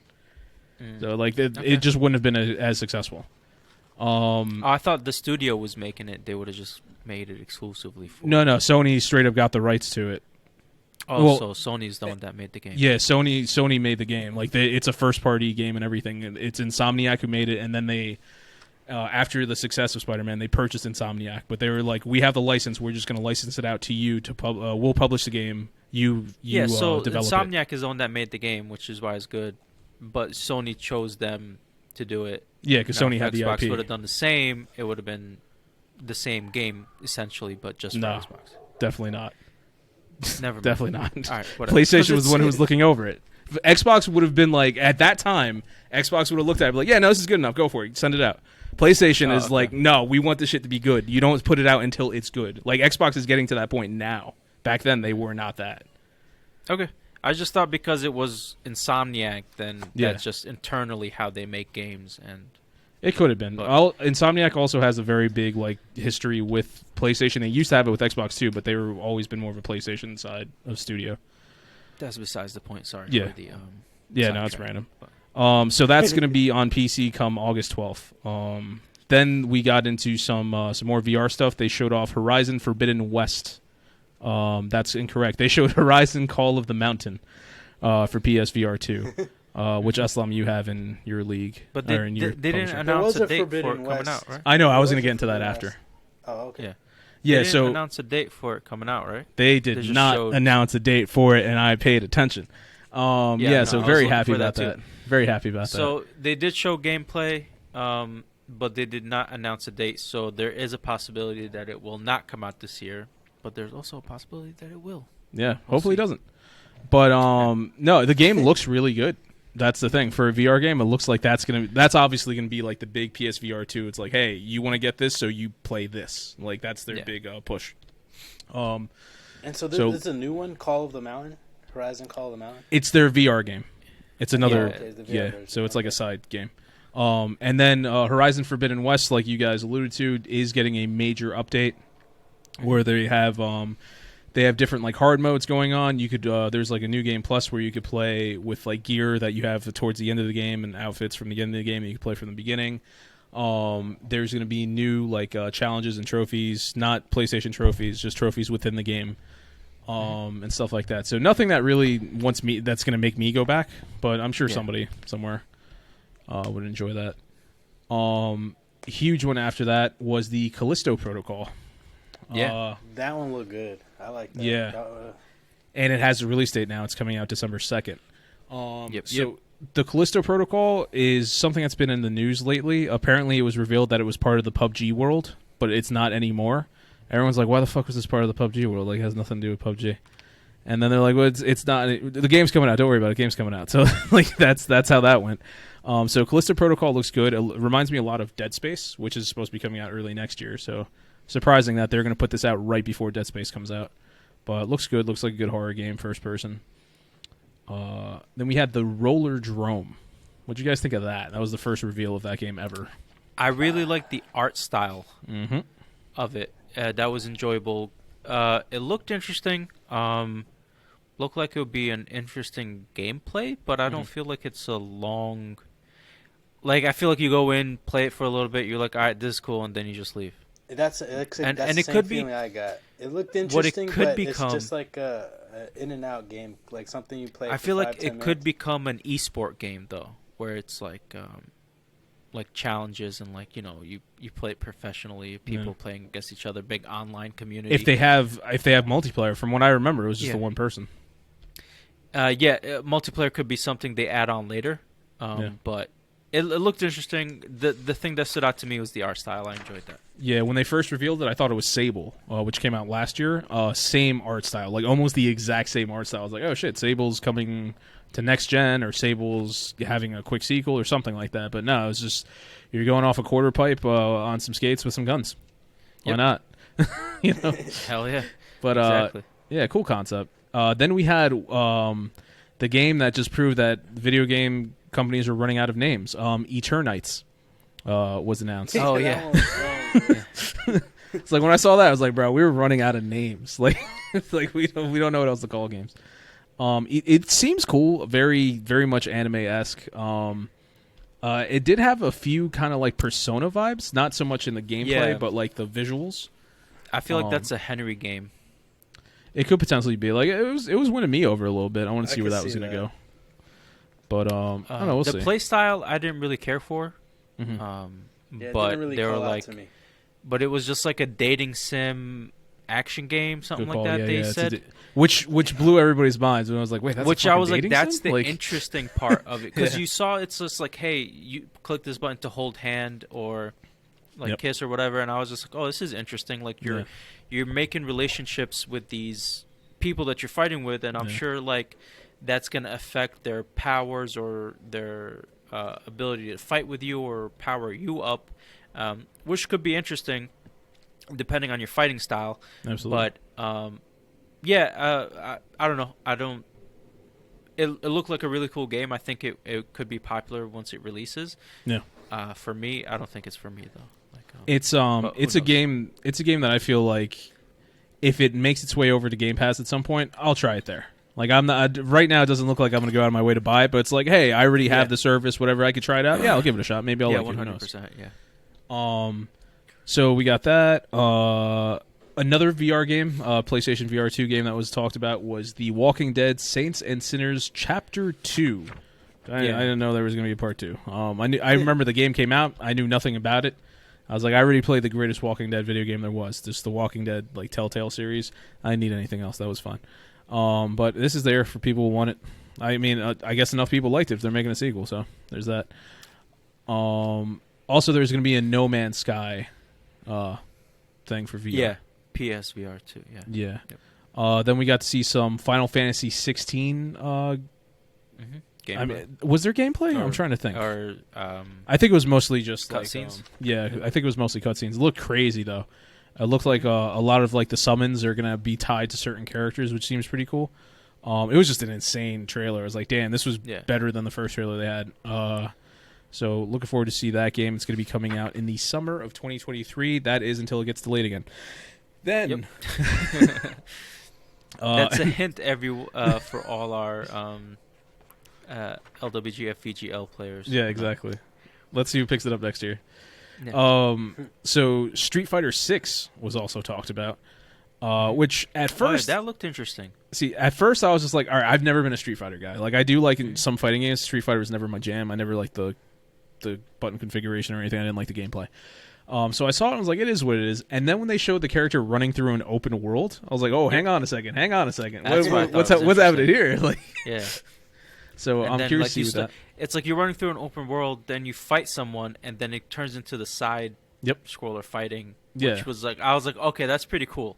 Like you still have the roots of the game, but you're adding another dimension to it. It's almost like Pokemon, where you're running through a field, and then like you get into Pokemon battle. Then you get into an encounter. Battle mode. Yep. Yeah. I just want to point out, Mortal Kombat did that shit years ago in Mortal Kombat 6. So I'm glad Street Fighter's catching up. It didn't work well for Mortal Kombat. They had to revamp the whole series. But I'm curious to see how it works. I'm not gonna fuck with it. Like I said, I'm not a Street Fighter guy. And they did decide to come back and show Thick Ryu. Good old thick boy Ryu out there, just looking wide. So there was that. And Chun-Li was thin. Usually Chun-Li is the thick one. Right? Insert. No, not really. She was always pretty lean. Who's and skinny. the thick one then? I don't know. I doubt you knew anyone other than Chun-Li. Yeah, he usually has the thicker legs, right? I guess. Yeah. Yeah, more muscular, but whatever. Keep going. Another one they showed was Tunic. Tunic is finally coming to PlayStation, which I thought was pretty cool. I fell my off question of is that gonna bump up my score? No, right? I don't think so. Potentially. More eyes are going to be on it. Maybe it's still going to be the same version of Tunic. So it's possible that somebody who didn't play Tunic might review it. It's unlikely, but it is an indie game. Maybe not everyone got their hands on it. Maybe there's PlayStation exclusive sites that do work, that do give their critics to Open Critic. So it could potentially go up or down depending on their score. Hopefully it goes down. Great game though. Everybody should play it. Yeah. If anything, it was gonna go up. It's not going down. It could. Hey, if somebody's just like, man, this game sucks. This game is pure trash. I don't want to be a fox. I want to be a rabbit. But that's coming to PlayStation 4 and PlayStation 5 on September 27th. Do you think the haptics will do good with that game? I don't think they're going to be incorporated. On PlayStation? Oh, okay. I think it's like, hey, this vibrates. Like, I don't think they're going to really go into detail with the with the haptic triggers because it's PS4 and PS5, and that's just extra work for the devs. Like, I don't think that's going to be a thing. Okay. Good question though. Good question. You know gaming there. You learn. Hey man, I try. We also had Season, A Letter to the Future. Don't remember that. Yeah, I know. Neither did I. None of us did. That one was a brief one. I don't even know what I was watching. Artistically, it looked cool. I'm gonna just play this video real quick to see, like, because I remember like the character on it. Okay, this seemed. You're petting a cow. Yes, the cow petting simulator. Right. Yep. Okay. You're talking to people. I think it's supposed to be like the end of the world. Sounds. Yep, it's supposed to be the end of the world, and you're documenting life on Earth before it ends. Oh, interesting. I don't think they explained that in the trailer, but that is what the game is. I remember looking into it. Oh, that's a cool concept. Okay. Oh, great concept. Better yeah, that trailer didn't do it. No, it did not. What the fuck is going on? Just put me in front of a camera. I'll just tell you that. Like you're gonna have more people will be like, oh, maybe I'll play this. And one of the last ones I want to talk about. No, I was gonna say you can't forget, but I want to see if you say it. Stray. Yeah. Yeah, obviously. That's the last one I want to talk about here. So Stray looked better than everything else here. As you guys know, you're playing as a cat running around in a world where it's mostly robots, and you're just doing some cat stuff. Looks amazing. So in the gameplay, they showed the cat running away and like dodging things, but they didn't show it attacking. You can attack. In previous trailers they showed in the past, you get like this weird like laser thing on your back. It's like kind of a robot, and then you like, use the it cat to like doesn't shoot. Scratch anything.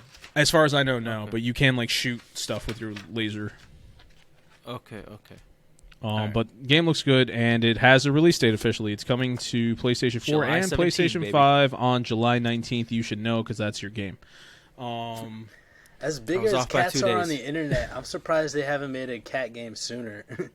Right? Yeah, right. But speaking of cats, I'm close to getting one. So yeah, how's that going? Oh yeah, good luck. I got approved. I just they just gotta I just gotta go meet a cat in person. Nice. Do you get to choose, or do they just give you a cat? Yeah, so they have like a bunch of cats on their website. Cool. It's like, hey, I'm interested in this one and this one. I go in person, meet with the fosters, look at the cat, and then if anything, I just take it. Nice. Just take it. You don't have to say it. You don't have to say it now, but do you already have ideas for names? For the cat, I'm gonna let my nieces name it. Nefertiti. Yeah. Damn. Because it's hard. going to them, and the cat is going to them and my mom, so I'm just gonna let them name it. Okay. But the cat on the website that I'm looking at is called Little Buddy. Oh, Little Buddy. Yeah. Cute kitty. Little Buddy. I don't know. You gotta change that. No, definitely gonna change that. I'm gonna let them name the cat. But that could be a nickname. They're gonna you can keep it as a nickname. They're gonna come up with the stupidest names. They're gonna be like Kumar. Oh God. They're gonna think of things that are already like they've heard before and try to use that, and I'm just gonna be like, no. Yeah. Come up with something on your own. Well, it's like that with my family. My family, when they look at the like the cats we have, Gollum and Smeagol, those were the original names that nobody in my family remembered. So like, no, we're gonna call Gollum Domino because he's black and white. I'm like, yeah, that's real original. Yeah. And then I'm like, all right, so if you're going to change Domino's names, you have to change Smeagol's. What's Smeagol's name? Like, oh, we're just going to call her Smeagol.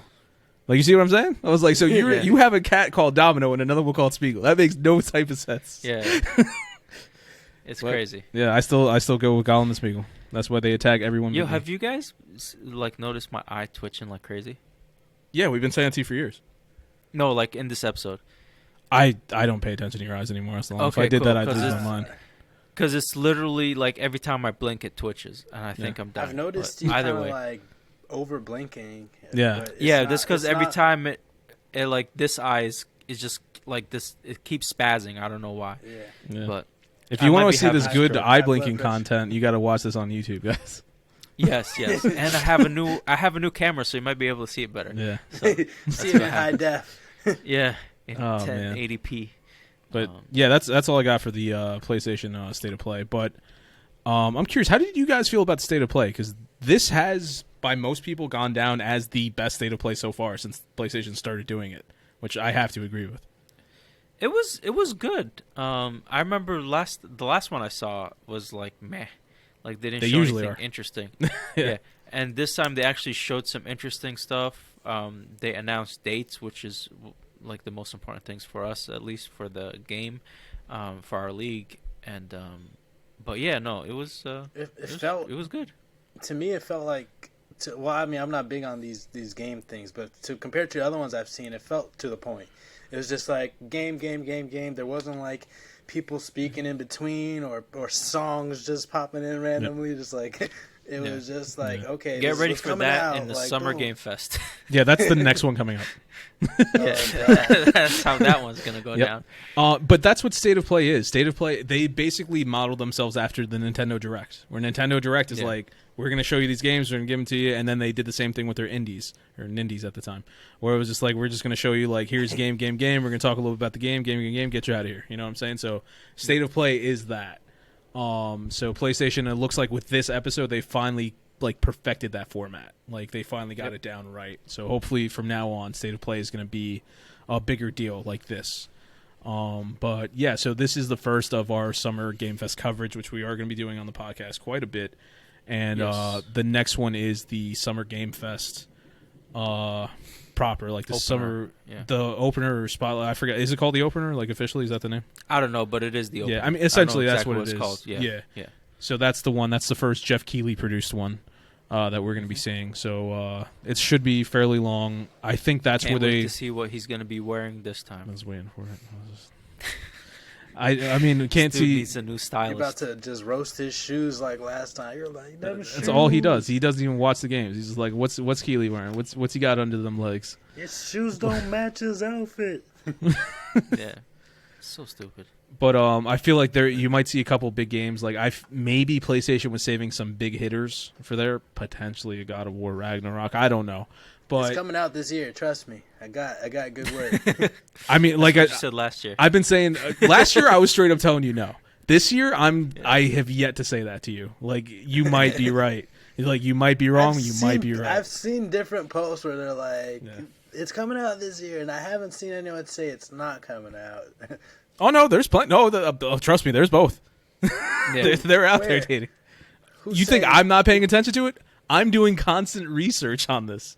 Trust me, it's out there. But like, all I know is Danny's out there in California. He could head over to Sony Santa Monica and be like, "How's the game going, guys? What's going on? Don't do this. Work on this. Like, I'm delivering some Uber, and then just go into their God of War Ragnarok office and just look at the files. Yep. I'll finish it for them. I'll just be. That might not help the score. I don't. That's true. You might be shooting yourself in the foot. Like, why are there so many bugs in this shit? You just crashed the whole system. Like, why is Kratos always on his head? Like, what's happening? But I think we're going to see something big from PlayStation. Maybe some big Xbox stuff. Eslam might be one of yours. Maybe we'll get Forza Motorsport. Well, not Horizon this year. It's going to be Motorsport because Horizon was last year. I thought you said Verizon. I said Horizon. Yeah. So we might be getting that, or who knows? We should be seeing some good stuff there. But let's go. More Summer Game Fest for you later on. That's right. And that's it. Except for all right, let's jump into your wrestling news. All right, so this was a major. This is a major like week for wrestling. First off, I want to start off with so just the big one that's come out of anything. CM Punk is the current AEW World Heavyweight Champion. He won the title at the pay-per-view, Double or Nothing. So CM Punk has done it. It was great. That's People were crying. He was having a great moment. It's a cool story. Hangman did a great job as champion. They both together had a phenomenal match. CM Punk had a couple, like, he was trying to hit Hangman's finisher on Hangman and kept on, like, screwing up. He couldn't do it just right, but I was like, it is what it is. Shit happens. Overall, it was an amazing match. A lot of people were happy to see CM Punk win, but the crowd was very back and forth. Like, I love seeing a crowd like that where they're both getting cheered, they're both getting booed. I feel like that's always the most fun when you don't have one decisive, like, clear favorite, especially when you have two baby faces going in. So kudos to CM Punk and Hangman for having a phenomenal match. So with that out the way, I will talk about the pay-per-view a little bit more, but I just want to talk about the best of the Super Juniors 2022 for New Japan Pro Wrestling. Last week I gave a few predictions as to who's going to make it to the finals in Block A and in Block B. I threw a couple names out there. And, of course, names that I chose have made it into the finals.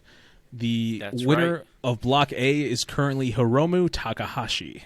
The winner of Block B is El Desperado. So, and it's funny, the people that I said were going to also get there, they got like second place in each one of those blocks. Nice. So we got Takahashi and Desperado. Last year, Hiromu was the winner of the Super Junior, and he had to fight Desperado at Wrestle Kingdom, their version of WrestleMania. They had a very good match, and Desperado came out on top. Personally, I would like to see El Desperado win this. I don't know if he's going to, but fuck it. That's my prediction. El Desperado, winner of the Super Junior, Best of Super Junior for 2022, BOSJ. That's my prediction. Let's see if I'm right. With that going on, I also want to talk about the Forbidden Door pay-per-view with AEW and New Japan Pro Wrestling that's coming up. The next big major pay-per-view, unless you want to count WWE's. I don't even know what the fuck it is. I think it's Hell in a Cell this Sunday. I don't know. They're doing some shit over there. But, no, they're going to have a really good match between Cody Rhodes and Seth Rollins. It's going to be phenomenal. So Forbidden Door is happening, and CM Punk's opponent has been revealed. He will be going up against the Ace of New Japan Pro Wrestling. Literally, that's his nickname, the Ace, Hiroshi Tanahashi. The man who put New Japan on his fucking back for years and brought it to the prominence that it is today. So having the one that was like didn't want contracts? No, that's Kota Ibushi.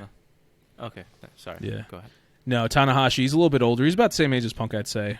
He's not like the top guy now. That's pretty much Okada or maybe Naito or Shingo even.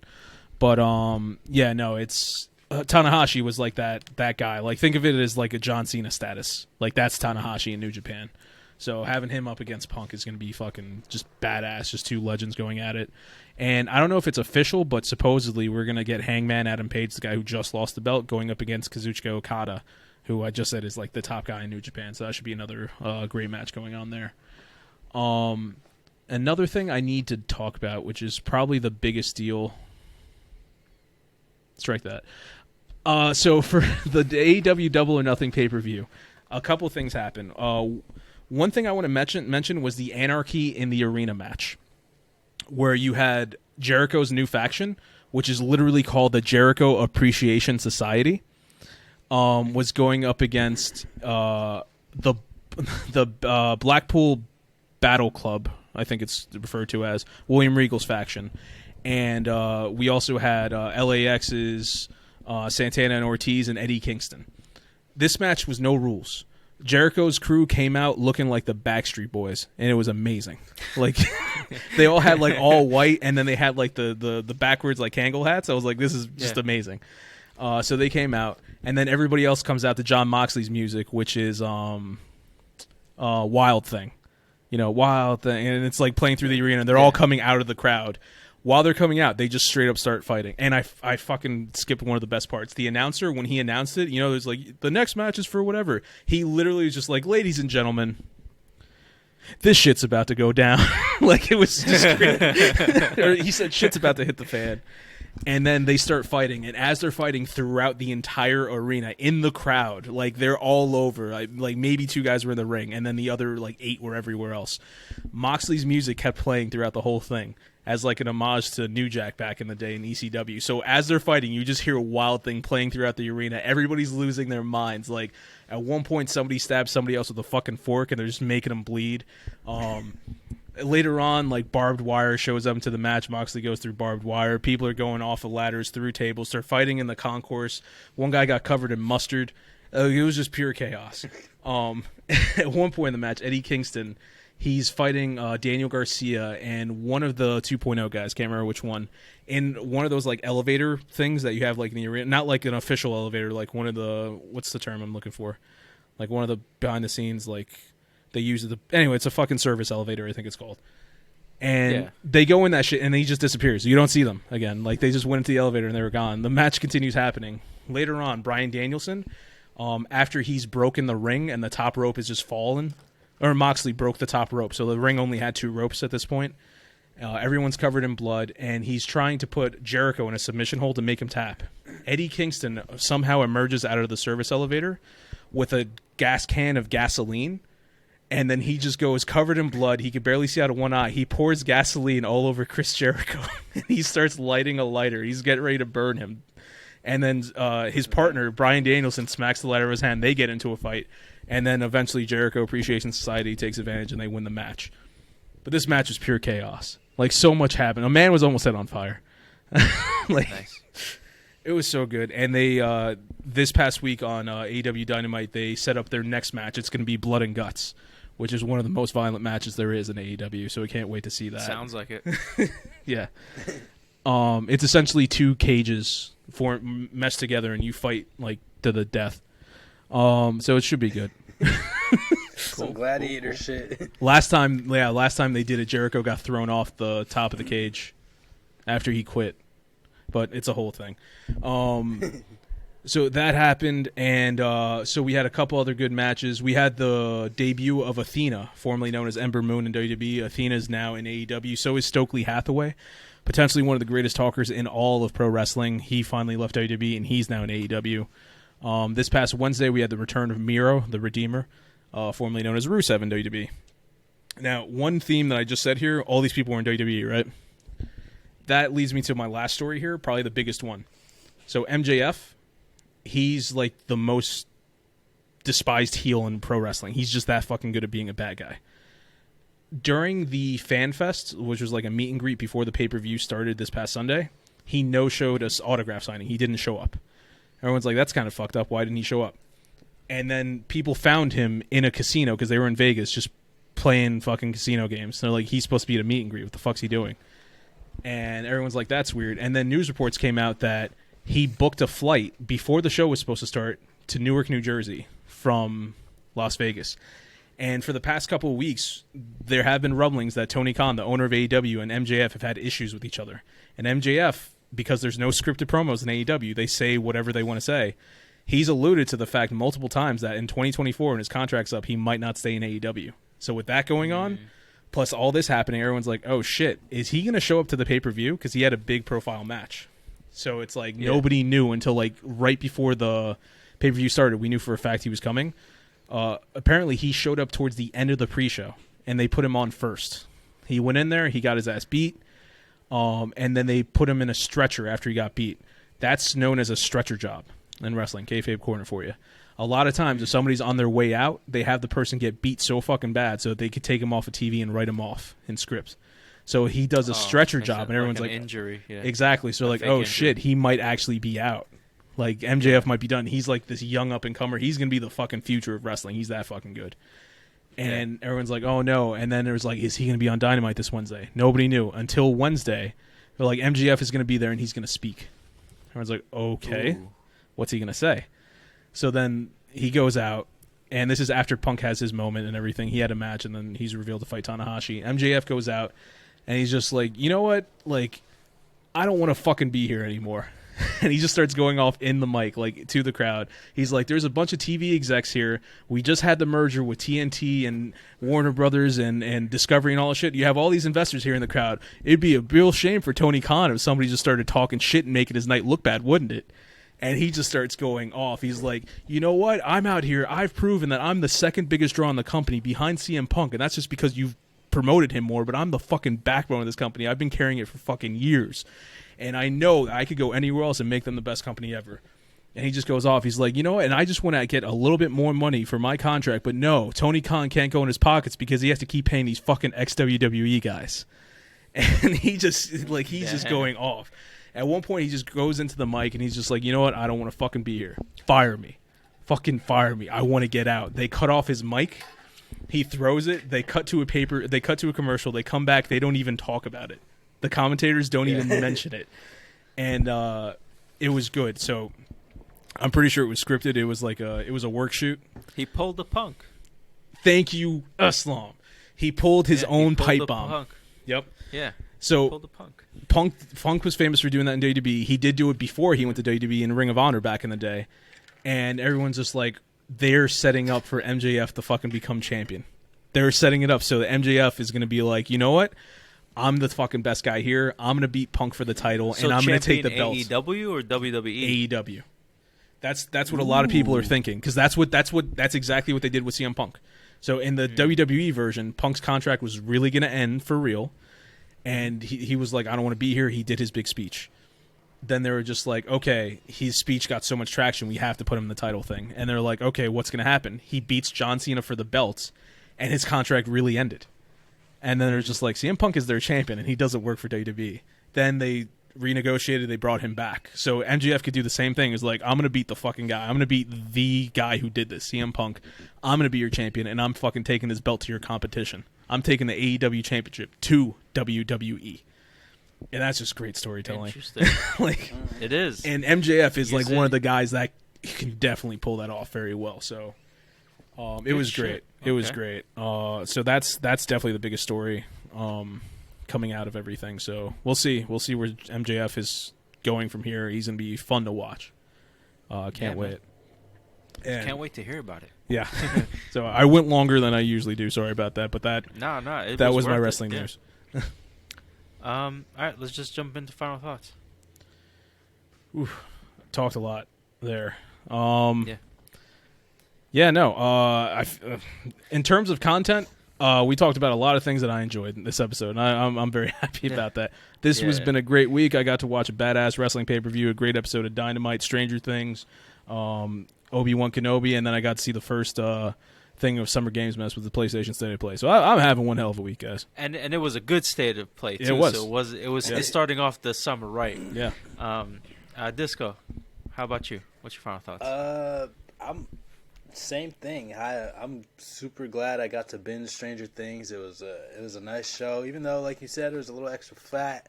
They could have cut parts, but overall it was a great watch. And then Obi-Wan, I just get a boner every time I see Vader and Obi-Wan fight. It just, oh my god, that shit was just so good.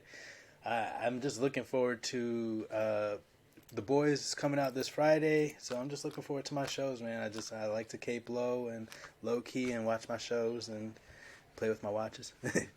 Trying to make a watch video soon. I want to show you guys some of the stuff I've been working on. Cool. Opened up my watches, a few of them, and so nice. Took a little videos. So I'm gonna send them in, so we can maybe you guys can edit them, put them together. Sounds good. Yeah. And then you can do voiceovers. Yeah, totally. All right. For myself, I enjoyed Stranger Things. I think the ending for this part 1 was worth the extra fat, in my opinion. Loving what Obi-Wan is doing so far. Really enjoyed that one scene when Vader was getting put together, and then it was all dark, and then his lights just came on. And once his lights came on, the breath started, and you hear that, iconic kind of breathing. That was another beautiful scene that they did. And the state of play was nice. I'm happy Stray's coming out. Let's go. Get me some good points on there. And, yeah, man, it's going to be a very interesting summer. We have a lot of content we need to cover with the Summer Games Fest. We got more shows that I think that are coming out that we're going to cover. Geek Week, I know Netflix Geek Week. And I mean like shows that we're going to watch and cover. I think we have some more coming out. It's going to be interesting. Can't wait for The Boys. Season 3 is going to be fantastic. When's that? This Friday. Nice. Okay. Tomorrow. And yeah, and there's just like other shows on the side that I've been watching that I'm looking forward to getting around to because I've been busy with the stuff for the podcast. But it seems like we're gonna have a lot of fun content this summer to both talk about and enjoy personally. So looking forward to that. And with that, Thank you for listening to Los Wise Guys podcast. If you like what you hear, follow us on social media, like, subscribe, share, rate, review. Go check out our YouTube channel. Like, subscribe to that.